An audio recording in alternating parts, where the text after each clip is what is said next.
বর্ধমানের Bansagopal town hall একটি ঐতিহাসিক স্থাপত্য।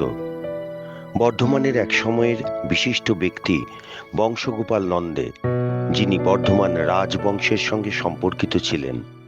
আজ টাউন হল ময়দান সেখানে তাদের একটি বিস্তৃত জমি ছিল, যেটি জিটি রোড থেকে শুরু করে কালীবাজার পর্যন্ত বিস্তৃত ছিল। এই জায়গাতে তখন ছিল বাগান বাড়ি ও নীল চাষের পুকুর সহ আরো কিছু। মাঝখানে ছিল একটি নিকাশি নালা। পূর্ব দিকের এই খাল বা নালা এবং পশ্চিম দিকের জিটি রোডের মধ্যবর্তী অংশে নন্দে পরিবারের এক উত্তরসূরি গতিপ্রকাশ নন্দে নির্মাণ করেন এই টাউন হল 1890 সালে। 1894 সালে বর্ধমান পৌরসভার আবদার মেনে তিনি এই সম্পত্তি দান করেন বর্ধমান পৌরসভাকে শর্ত সাপেক্ষে। এই বাড়ির কোনো অংশ পরিবর্তন করা যাবে না, কিন্তু সংস্কার করা যাবে। সেই কারণে এটিকে ঐতিহ্যবাহী ভবন হিসাবে উল্লেখ করা যেতে পারে। বর্ধমানবাসীর এই আবেগের ধনকে আমূল সংস্কার করার পরিকল্পনা নিল বর্ধমান পৌরসভা।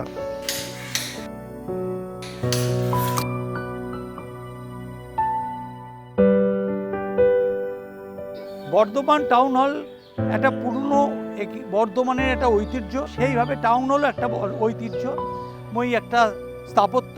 এবং এটা ব্রিটিশ আমলের সময় থেকে, এই ব্রিটিশ আমলের স্থাপত্যটাকে আমরা যেটা মডার্নাইজ একটা ছোট অডিটোরিয়ামে কনভার্ট করছি। এবং এই অডিটোরিয়ামে all modern facilities, stage light, stage cup, very good chair, stage, LED screen সব করা হচ্ছে, এয়ার কন্ডিশনিং সিস্টেম।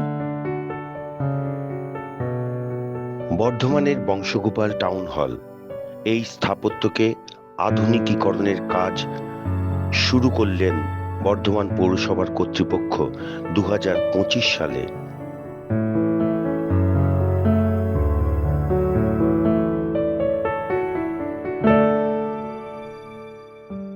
পুরোনো দিনের যে অ্যাম্বিয়েন্স ভেতরে থাকে, অর্থাৎ তার ভেতরের বিভিন্ন মোটিভ, কালার, টেক্সচারগুলোকে ইনট্যাক্ট রাখা এবং এমন কিছু নতুন টেক্সচার বা কালার ব্যবহার করা যেটা আগের সঙ্গে ম্যাচ করে।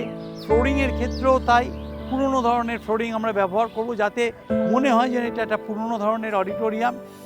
হলের বাইরে ও ভিতরের পুরাতন পলেস্তারা খসিয়ে নবীকরণ করা, পুরুষ ও মহিলাদের জন্য পৃথক পৃথক সাজঘর, মূল মঞ্চকে সম্পূর্ণ বৈজ্ঞানিক পদ্ধতিতে নির্মাণ করা, ভিআইপি রুম তৈরি করা, আরামদায়ক আসন বসানো, সম্পূর্ণ প্রেক্ষাগৃহ অ্যাকোস্টিক করা যাতে বাহিরের এবং ভিতরের শব্দের সংঘাত না হয়, থিয়েটার, নৃত্যানুষ্ঠান ও অন্যান্য কাজের জন্য আধুনিকতম আলো ও শব্দ প্রক্ষেপণের ব্যবস্থা করা।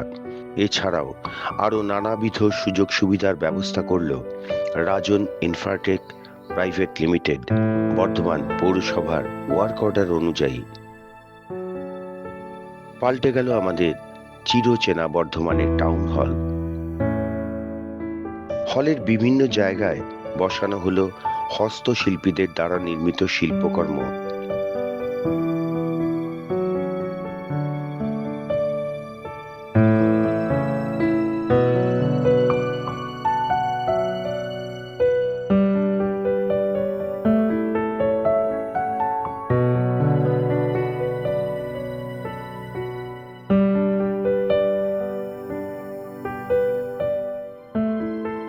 হলের ভিতরে ও বারান্দায় রাখা দেশের বিশিষ্ট মানুষদের চিত্রপটগুলিও পুনর্নবীকরণ করা হলো।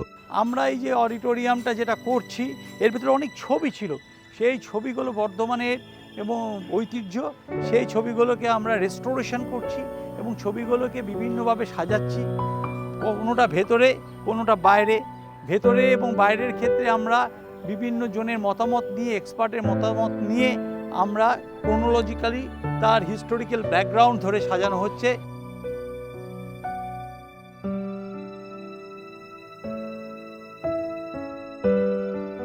এখানে শুধু থিয়েটার নয়, নৃত্যকলা, এবং শুটিং সহ শিল্পের অন্যান্য ধারার কাজকর্ম পরিবেশন করা যাবে নিশ্চিন্তে। আজ বর্ধমান টাউন হল নতুন করে গর্বের আসন দখল করল বর্ধমানবাসীর কাছে।